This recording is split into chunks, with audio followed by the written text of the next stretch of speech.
lisez de toute urgence le livre de Philippe Millot et Martial Bild, Défaire le parti des médias.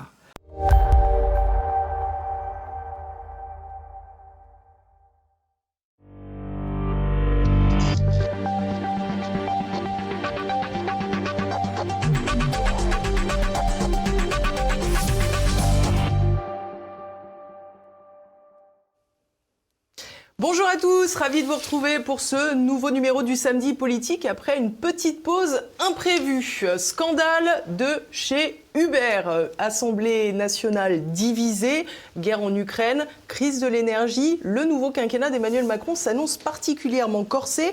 Nous allons voir tout ça dans un instant, mais avant toute chose, comme chaque semaine, n'oubliez pas de commenter, de partager et de cliquer sur le pouce en l'air. C'est parti.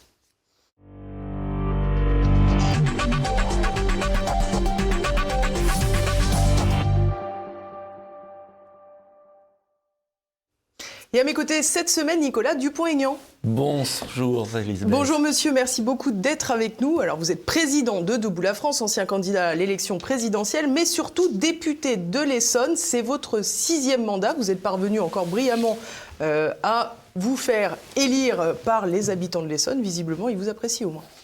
Écoutez, ça fait plaisir.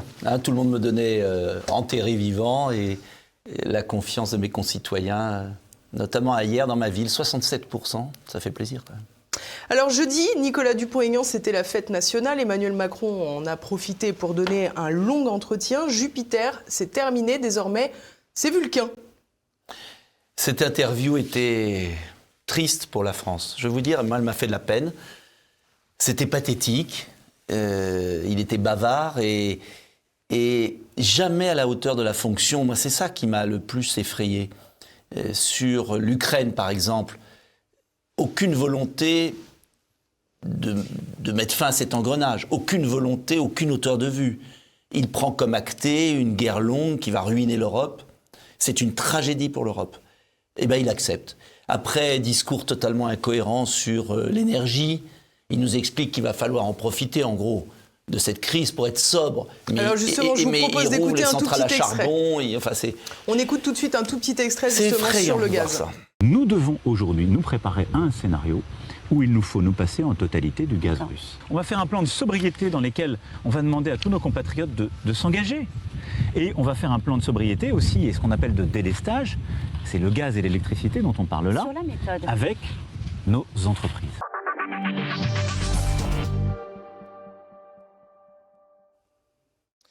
Alors c'est exactement ce que vous disiez, finalement c'est l'occasion qui fait le larron. Comme il n'y a plus de gaz, du coup on va faire de la transition écologique, quoi. Voilà, et en gros, alors il y a deux choses d'abord très choquantes. Premier point, je répète, il prend comme acquis l'enfermement et la ruine de l'Europe, parce que c'est ça dont il s'agit dans ce conflit ukrainien. Et puis deuxièmement, il est dans le discours incantatoire, contradictoire, puisque avec cette crise, loin d'aller vers la transition énergétique, on rouvre les centrales à charbon dans le monde entier et on va importer du gaz de schiste américain ou canadien qui pollue considérablement et qui coûte très cher, ou alors importer du gaz du Qatar qui est vrai, me paraît un pays aux valeurs exceptionnelles. Je plaisante bien sûr. Bien sûr. Donc je ne vois pas la cohérence. Et à la fin, c'est quoi ? Ce sont les Français qui souffrent. D'ailleurs, lui, on a l'impression... D'ailleurs, cette interview était un peu surréaliste. On avait l'impression d'un monde hors sol. Ça aurait été bien que vous soyez celle qui pose des questions, ça nous aurait changé de la complaisance. Parce qu'il n'y avait pas d'interview, pardonnez-moi. Oui. C'était un déroulé de lieux communs. On est habitué avec Emmanuel Macron, c'est souvent... Oui, mais enfin, je pense que les deux journalistes auraient pu peut-être poser des questions. En tout cas, il n'y en a pas eu. De vraies questions, de journalistes. Donc, ce qui est très grave, c'est qu'on est dans l'incohérence. Et c'est les Français qui vont souffrir, comme si ce petit monde s'en fichait complètement. Comme s'il n'y avait pas assez de difficultés sociales. Moi, vous savez, vous me parliez de mon élection législative, j'ai passé 2 mois hors médias, sur le terrain, tous les jours, et j'ai peut-être pris encore plus conscience de la souffrance de nos concitoyens. On est à la cote d'alerte, les gens ne peuvent plus vivre de leur travail. Et on va leur remettre sur la tête une explosion des prix du pétrole, du gaz, de l'électricité, tout ça parce que on est dans une surenchère guerrière en Ukraine folle de l'Union européenne sous la pression des États-Unis. Et vraiment, j'insiste pour ceux qui nous regardent qu'il regarde ce conflit ukrainien avec un peu de recul. Les États-Unis sont en train de tuer l'Europe. Alors moi, ça me révolte. Ce président qui dit « je défends l'Europe, l'Europe souveraine », l'Europe est en train d'être tuée par cette guerre. Souvenez-vous de ce qu'ont fait les Américains en Irak. Ils ont détruit le Moyen-Orient pour 10 ans. Là, ils coupent définitivement le lien entre l'Europe occidentale et la Russie. C'est une folie géopolitique. Ils précipitent la Russie dans les bras de la Chine. Ils précipitent les pays d'Afrique dans les bras de la Chine et de la Russie. Et nous nous retrouvons dépendants économiquement des États-Unis. Qu'est-ce qu'on devrait faire alors, Nicolas Dupont-Aignan, dans le contexte contexte actuel ? On doit revenir à un compromis, j'ose le dire, avec la Russie. Ça veut dire quoi ? Ça veut dire offrir une porte de sortie à Poutine par un plan de paix négocié qui revienne aux accords de Minsk, qui ont été signés en 2015. Parce que, pour ceux qui ne connaissent pas, cette guerre qui est en train de tuer l'Europe est liée uniquement, si je puis dire, à un conflit territorial sur une zone entre la Russie et l'Ukraine, le Donbass. Bien sûr. Cette zone, il y a déjà eu une pré-guerre, il y a eu un plan de paix signé par la France, l'Allemagne, la Russie, et qui permettait un compromis. Le Donbass recevait une autonomie, voilà, permettant aux Russes d'être contents d'avoir une zone tampon. L'Ukraine n'a pas respecté cet accord. Voilà la réalité. Et les Russes ont agressé. Je ne nie pas l'agression russe. Je ne suis pas un avocat de Poutine. Je dis simplement que quand l'Arabie Saoudite martyrise au Yémen, tout le monde s'en fiche. Et je vois le président Biden aller en Arabie Saoudite en ce moment dérouler le tapis rouge. Donc ce que je veux dire, c'est qu'il y a 2 poids, 2 mesures. Et je considère que l'intérêt supérieur de la France et de l'Europe exige un compromis avec la Russie. Je sais que c'est pas populaire de le dire, je sais qu'on va me dire horrible, etc. Mais non, parce que ce territoire est entre l'Ukraine et la Russie et il faudra bien un plan de paix. Ou alors, on considère que l'Europe est ruinée, on supprime l'alimentation définitive en gaz, c'est une folie. Parce que ce gaz russe est là, il est pas cher, il est bon pour l'Europe. Et on va pousser la Russie vers la Chine et on va arriver à un petit réduit occidental, l'Europe occidentale, les États-Unis, avec un grand danger pour l'avenir du monde. Vraiment, j'insiste là-dessus. À court terme, Nicolas Dupont-Aignan, au-delà de cette solution diplomatique que vous proposez, il faut bien aider les Français à réussir à se chauffer l'hiver qui vient. Mais on ne va pas les aider. À partir du moment, il faut être très clair, il ne faut pas raconter d'histoire. À partir du moment où on coupe le gaz russe, ça veut dire que l'économie allemande et française va avoir d'énormes difficultés. Et deuxièmement, on ne pourra pas subventionner totalement l'explosion des prix. Car on ne peut même pas remplacer le gaz russe. Il n'y a même pas la production suffisante. Donc on est dans un bras de fer extrêmement dangereux pour l'Europe. Et moi, je ne comprends pas ces sanctions qui vont pénaliser les Européens et pas les Russes. Je ne comprends toujours pas. Alors attention, je ne dis pas qu'il faut être faible avec les Russes. Je dis simplement que Poutine a échoué dans son offensive. Il a échoué. Il a commis une faute. Il faut savoir terminer une guerre. Et je le sais qu'en disant ça, je suis impopulaire parce que des gens disent « Ouais, pourquoi Dupont-Aignan, il va être faible et tout ». C'est pas d'être faible. C'est de prendre en compte l'intérêt supérieur de l'Europe. Il y a bien eu une réconciliation franco-allemande après les guerres successives. Alors, est-ce qu'on est obligé de se suicider en Europe pour, dans 20 ans, se dire « On a été trop bêtes ». Donc je sais, je vous le dis, le partenariat avec la Russie est fondamental pour l'avenir de l'Europe. Alors, ça ne veut pas dire de tout céder, ça veut dire le plan de paix que j'ai proposé pendant la présidentielle, au moment du déclenchement du conflit, arrêt de l'offensive russe, cessez-le-feu, calendrier de retrait et statut d'autonomie pour le Donbass et neutralité militaire de l'Ukraine. Si on n'y arrive pas sur ce point parce que c'est trop tard, autonomie du Donbass, avec un statut particulier d'indépendance du Donbass entre les deux, de manière à sauver l'Ukraine et de manière à sauver l'Europe. Voilà. Et je crois que Vladimir Poutine est dans une position de faiblesse, contrairement à ce qu'on dit, parce que les Occidentaux ont réagi positivement sur certains points, par exemple gel des avoirs, etc. Ça, il fallait le faire. Donc je ne suis pas pour la faiblesse vis-à-vis de la Russie. La fourniture d'armes à l'Ukraine, c'est une bonne chose ? Non, je pense que c'est une folie parce que ça entretient un conflit et que c'est le conflit pour 20 ans. Donc moi, j'étais pour une solution diplomatique. Pas le seul d'ailleurs, je vois que Pierre Lelouch, qui est un des plus grands spécialistes et qui n'est pas suspect d'être pro-Poutine, l'avait proposé, l'ancien ministre des Affaires européennes de Sarkozy. Je me souviens que Sarkozy avait exactement ma position à l'époque, du déclenchement de la guerre, Dominique de Villepin et les autres. Mais on est dans la bande dessinée, on est dans le réflexe pavlovien. Et j'insiste parce que personne ne parle de ça. On fait comme si l'Europe était condamnée à vivre déchirée, soumise aux intérêts américains, et donc dans une impasse économique et sociale. Alors justement, on voit que la colère sociale monte dans de nombreux pays européens. Bien sûr. Voit qu'aux Pays-Bas, ce sont les agriculteurs qui sont en révolte. On voit qu'en Italie, Mario Draghi veut démissionner. On voit qu'en France, il y a une colère sociale depuis les Gilets jaunes qui est latente et qui ne demande qu'à réexploser. Comment vous voyez cette situation à court terme ?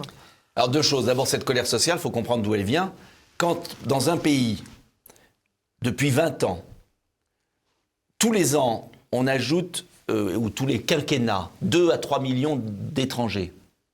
Et qu'en même temps, tous les quinquennats, on perd entre 500 000 et 1 million d'emplois, en délocalisant, eh bien, quand il y a moins d'emplois, plus de population... Et plus de main-d'œuvre. Et plus de services, et les services publics en lambeaux, sans aucune volonté d'assimilation, vous voyez bien qu'il y a moins d'argent, il y a moins d'avoine et que les chevaux se battent. Voilà, je suis désolé, c'est très simpliste, mais c'est très vrai.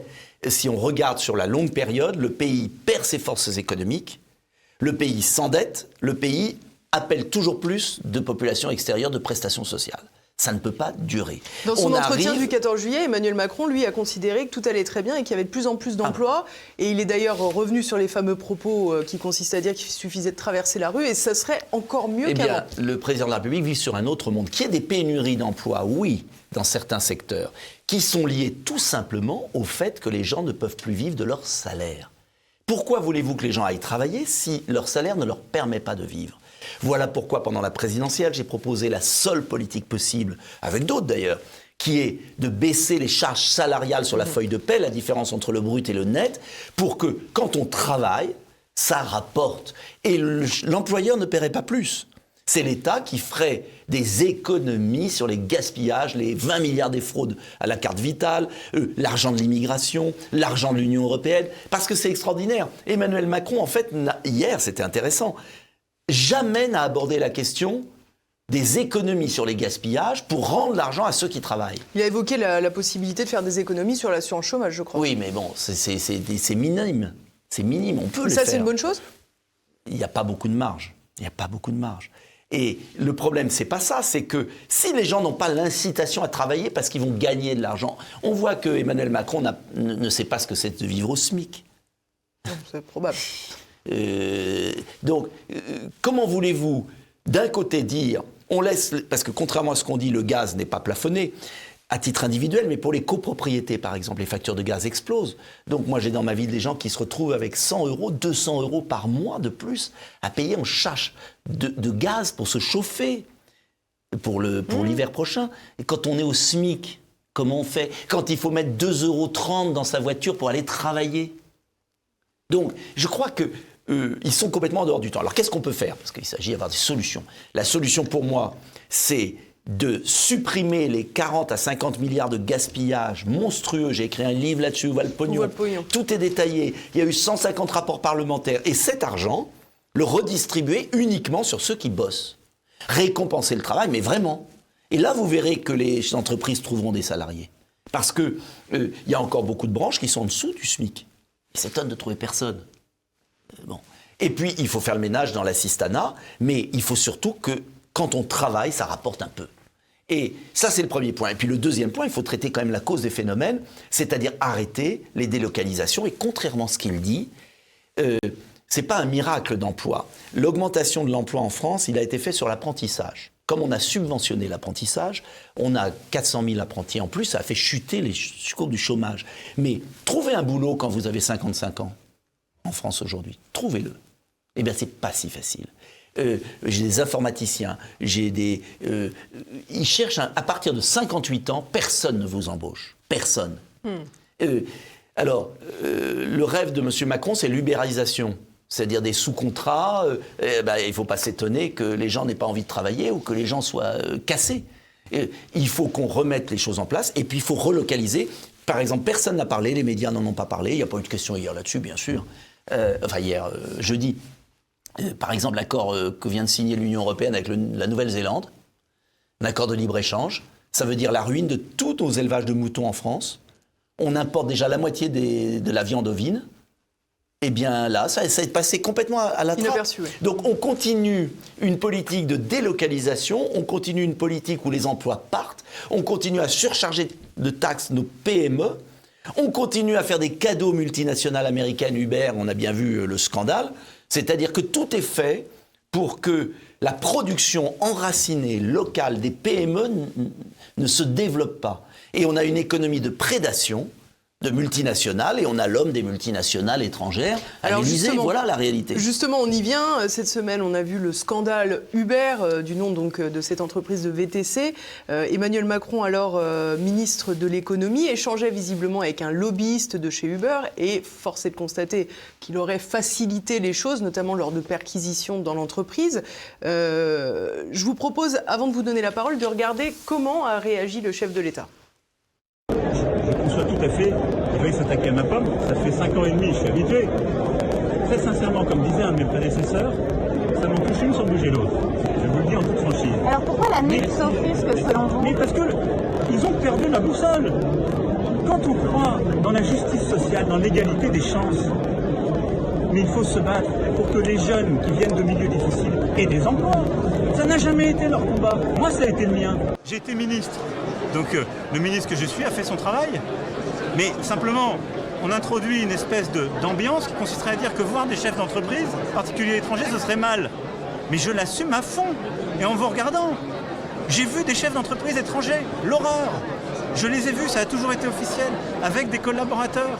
J'en suis fier. S'ils ont créé des emplois en France, je suis hyper fier de cela. Et vous savez quoi ? Je le referai demain et après-demain.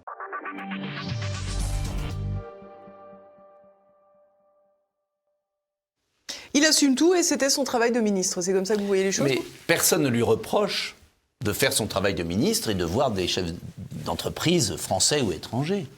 Mais là, c'est pas ça. Là, et c'est pas un journal de droite qui l'a dévoilé, c'est Le Monde. Là, c'est l'organisation d'un trafic d'influence, je pèse mes mots, l'organisation d'un trafic d'influence au sommet, dans le dos du Premier ministre et du président de la République de l'époque. C'est-à-dire qu'Emmanuel Macron est en lien de haute trahison avec une entreprise pour non pas en être l'avocat, pire, en être le protecteur des intérêts, par exemple quand il y a une perquisition, pour arranger les choses. Donc c'est une trahison de l'État, c'est une trahison du pouvoir politique, c'est une trahison du Parlement. Et tout ça pourquoi ? Pour favoriser une concurrence déloyale. Moi je ne reproche jamais à un ministre de rétablir de la concurrence, mais là c'est pas qu'il rétablit de la concurrence, c'est qu'il organise la casse d'un secteur économique. Les taxis donc ? Les taxis, mais au-delà des taxis, il met en place, parce qu'on pouvait imaginer une concurrence vis-à-vis des taxis, moi je ne suis pas hostile, mais dans la loyauté. Et il organise une concurrence avec une entreprise qui a triché avec des faux logiciels. Il y a eu un livre que j'ai retrouvé chez moi hier en rangeant ma bibliothèque, qui est un livre sur la prédation organisée par Uber. Donc c'est extrêmement grave. C'est un ministre qui met le loup dans la bergerie. Une entreprise qui ne paye pas d'impôts, qui ne respecte pas les règles sociales, c'est la concurrence déloyale. Et pourquoi il y a une révolte de nos PME, de nos chefs d'entreprise ? C'est que nos chefs d'entreprise, ils acceptent la concurrence, mais ils veulent une concurrence loyale. C'est-à-dire que pourquoi on surtaxe nos entreprises ? Pourquoi il y a des contrôles URSSAF tous les jours ? Pourquoi on les emmerde, pardonnez-moi l'expression, sur tout en permanence ? Et que quand c'est une entreprise qui est proche du président de la République ou de l'ancien ministre, là, c'est cadeau. C'est ça qui ne va pas. Et c'est là où c'est extrêmement grave, d'ailleurs, pour qu'il soit si agité, pardonnez-moi, c'est qu'il a quand même quelque chose à se reprocher. Et ce qui m'inquiète, c'est qu'il y a eu McKinsey, il y a Uber, demain il y aura Amazon, la manière dont Amazon est en train de détruire le commerce de nos villes, et puis il y aura sans doute Pfizer un jour, ou Moderna, vous verrez, parce qu'il y a trop de choses qui concordent. Alors la question encore plus grave, c'est de savoir s'il y a eu des contreparties. Et voilà pourquoi il y a besoin d'une enquête, et d'une enquête judiciaire. Parce qu'on apprend que le lobbyiste en chef a été après chargé de ramener des fonds pour la campagne d'Emmanuel Macron. Ça rappelle quand même un peu le scandale Alstom, cette histoire. Mais bien sûr.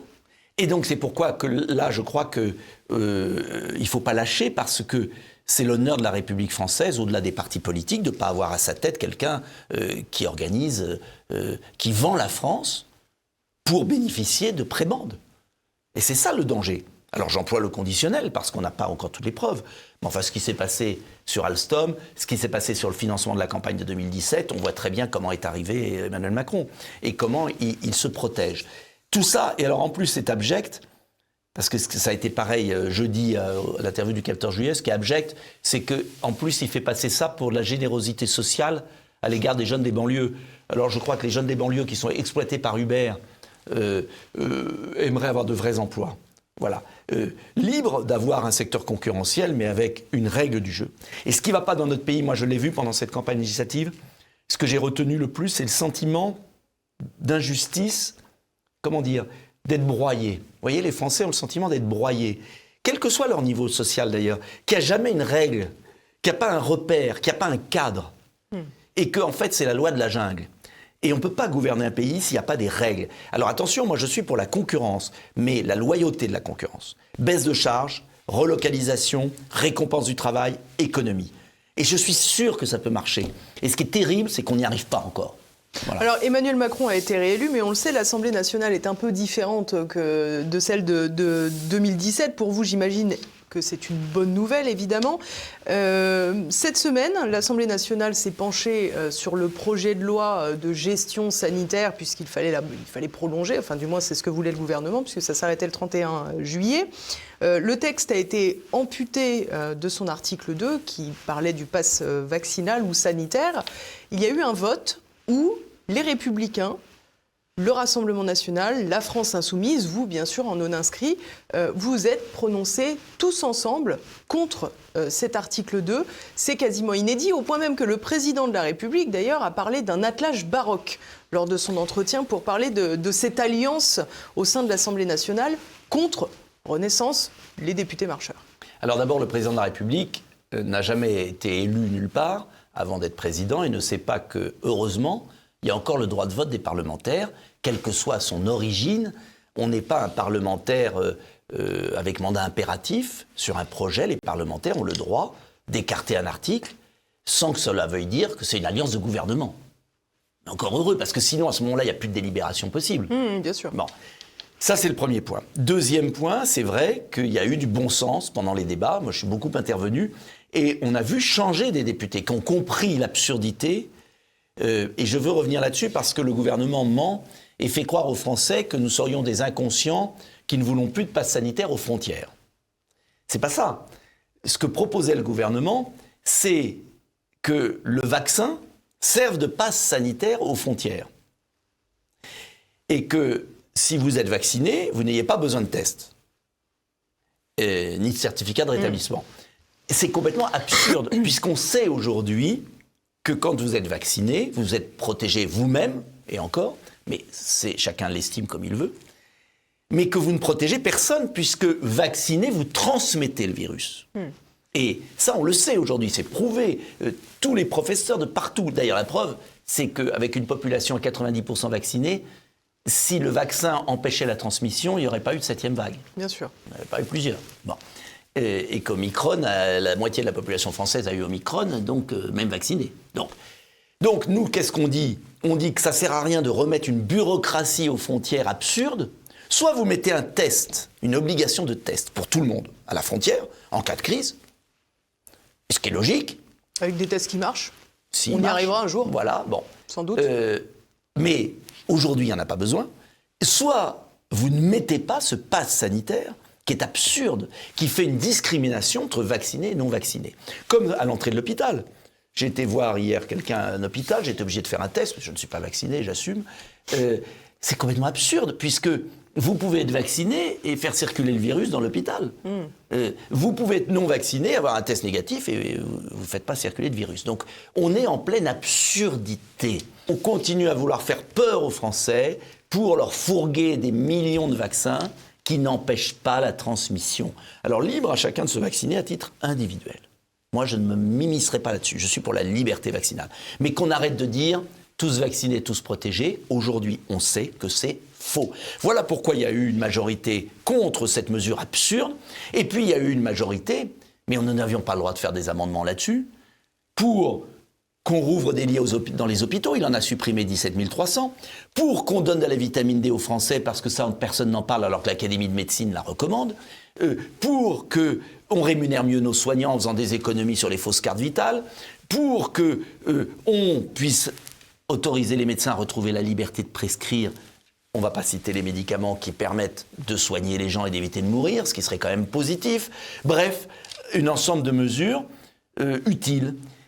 Mais il suffit, je recommande à ceux qui m'écoutent, ils vont sur le site Assemblée nationale. Ils écoutent les débats, c'était mardi soir de mémoire, ou mercredi soir, je ne sais plus. Et puis, mardi soir. Mardi soir. Oui. Mardi, ils prennent les débats, ils commencent à 17h jusqu'à 2h du matin. Alors je sais que c'est peut-être pas très marrant pour le week-end du 14 juillet de regarder ça. C'est pas pire après l'interview du 14 juillet, on peut bien regarder ça aussi. Si on peut parler pas très élégamment. Donc, vous écoutez, moi je dis aux Français, écoutez, vous verrez qu'on avait un ministre qui annonçait des fiches qui dataient d'il y a 2 ans, qu'il n'y avait jamais une réponse aux députés de l'opposition, même LR. Et les LR, pendant ce débat, ont été très ambivalents. Un coup, ils votaient avec le gouvernement, un coup, ils votaient contre. Et je pense qu'ils ont maintenant une grande responsabilité pour ce qui va se passer au Sénat et ce qui va se passer à l'Assemblée en seconde lecture. C'est-à-dire, est-ce que les LR veulent maintenir un régime de peur irrationnel et conforter le gouvernement, ou pas, ou est-ce qu'ils veulent prendre leurs responsabilités? Et je leur dis très amicalement, et je leur ai dit, parce que j'ai vu beaucoup de députés qui me disaient « on est d'accord avec toi, mais est-ce que nos chefs vont autoriser ?» Moi je le dis très clairement au LR. S'ils continuent leur petite politique d'ambiguïté avec le gouvernement, ils disparaîtront de l'échiquier politique, parce que les Français n'en veulent plus de ça.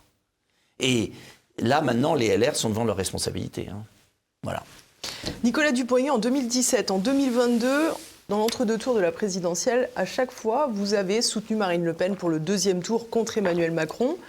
Aujourd'hui, vous êtes à l'Assemblée nationale pour votre 6e mandat. Il y a 89 députés du Rassemblement national. Vous siégez toujours en non-inscrit. Pourquoi ? Mais parce que tout simplement, j'ai été élu par mes concitoyens comme un député indépendant. Si j'avais voulu m'adhérer au RN, je me serais présenté comme candidat RN, ce qui n'a pas été le cas. Et j'ai un soutien extrêmement large de la population de ma circonscription qui dépasse les clivages. C'est très rare dans l'hémicycle, très rare, on doit être quelques-uns. Monsieur Molac en Bretagne, des gens comme ça. Et je pense que ma voix, en tant qu'indépendant, est aussi forte que si j'étais un autre député RN. Et d'ailleurs, pendant les débats, j'ai été très applaudi par le groupe RN et je les en remercie. J'ai voté leurs amendements à certains points. Je peux être un compagnon de route en certains moments, mais je garde ma liberté. Voilà. Votre liberté, notamment, de voter favorablement à la motion de censure de la NUPES. Si j'avais été au groupe RN, j'aurais pas pu. Pourquoi j'ai voté cette motion de censure ? Vous êtes le seul député à avoir soutenu cette motion de censure en dehors de la NUPES. Il y a une confusion. La question qui se pose, c'est pas qui initie la motion de censure. Moi, c'est est-ce que le gouvernement mérite d'être censuré ? Moi, j'aurais aimé que le RN ou les LR déposent une motion de censure. Évidemment, ça ne me réjouit pas de voter une motion NUPES. Mais la motion NUPES, elle disait juste « on n'a pas confiance dans le gouvernement ». Marine Le Pen s'est exprimée à la tribune en disant « je n'ai pas confiance en vous, Madame Borne ». Exact. Bon, alors, je ne vois pas pourquoi on ne voterait pas une motion de censure. Et je vais vous dire pourquoi je l'ai votée. Parce que Madame Borne n'a fait aucun compromis sur rien. Le discours qu'elle a prononcé aurait pu être le discours si Emmanuel Macron avait une majorité absolue. Or, je considère que les Français, en élisant 89 députés RN, en élisant je ne sais plus combien de députés NUPES, en m'élisant, en ne donnant pas une majorité absolue au pouvoir, ont demandé au gouvernement d'entendre quelque chose. Je ne demande pas à Mme Borne de reprendre le programme du RN ou le mien. Je demande de faire quelques pas sur la baisse du prix de l'essence. Elle refuse. Je demande de faire quelques pas sur la sécurité. Elle maintient M. Dupond-Moretti au pouvoir. Vous vous rendez compte ? Je demande qu'elle fasse quelques pas sur la baisse des charges pour nos PME. Elle ne veut pas. Je demande qu'elle fasse quelques pas sur... etc. J'ai prononcé une intervention en tant que non-inscrit là-dessus. Elle ne fait aucun pas. Alors, est-ce qu'on va perdre du temps encore ? Moi, je pense qu'il fallait un avertissement. Dire « stop ». Parce qu'on va perdre 3 mois. Et vous verrez qu'à la fin, le RN déposera une motion de censure dans 3 mois. Alors, politiquement, on me dit, il ne faut pas le faire tout de suite parce que les Français ne comprendraient pas. Moi, je pense que les Français sont adultes. Je pense qu'ils ont très bien compris que Mme Borne ne faisait aucun pas vers l'opposition, que tout ça, c'est du cinéma, qu'on est en train de perdre du temps, qu'il y a une crise ukrainienne aux frontières, qu'il y a une crise sociale, qu'il y a une crise économique, qu'il y a une crise énergétique, et que l'opposition doit être très ferme. Parce que si on n'est pas ferme, on fait perdre du temps à la France. Donc moi, je ne souhaite qu'une chose, c'est que M. Macron et Mme Borne comprennent que les Français ne veulent plus de leur politique et qu'il faut peut-être trouver un compromis. Je ne suis pas pour que... c'est clair que nous n'avons pas la majorité, non plus. Donc il faut faire avancer le pays, mais faire avancer le pays, c'est un vrai compromis. Est-ce que, par exemple, on va supprimer lundi la TVA sur la taxe, sur l'essence? C'est que l'on est le seul pays au monde qui a une TVA, une taxe, et en plus une TVA sur la taxe. 15 centimes, entre 15 et 20 centimes. Ça, c'est sain. Ça serait un beau pas. Et je peux vous dire que là, vous auriez 80% des députés qui le voteraient. Et là, les Français se diraient, bah tiens, le Parlement sert à quelque chose. Si en revanche, c'est pour se regarder en chien de faïence, il faut mieux arrêter l'expérience tout de suite. Hein?